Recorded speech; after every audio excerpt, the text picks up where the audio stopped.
এই বিষয়ে আমার মনে হয় যে তাদের উচিত আমাদের আইনের আশ্রয় নেওয়া বা তারা আমাদের এডুকেশন অ্যাডভাইজারের সাথে কথা বলতে পারে।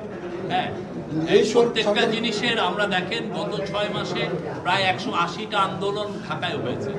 আমরা চেষ্টা করেছি আন্দোলনগুলো প্রত্যেকটা আন্দোলন শান্তিপূর্ণভাবে সমাধান করতে। হ্যাঁ, মানুষের যে এক্সপেকটেশন, মানুষ আসলে পুলিশ যে একজনকে একটা লাঠিচার্জ করুক এটাও দেখতে চায় না। আমরা সেটার দিকে মূল্য দিয়েছি, সেটাকে আমরা ভ্যালু করি এবং আমরা চাই যে পুলিশ তার রায়ট ম্যানেজমেন্ট একটু চেঞ্জ করুক, এমন জনবান্ধব হোক। সেই ব্যাপারে আমরা চেষ্টা করেছি এবং সেই কাজগুলো হচ্ছে এবং আমরা দেখেছি।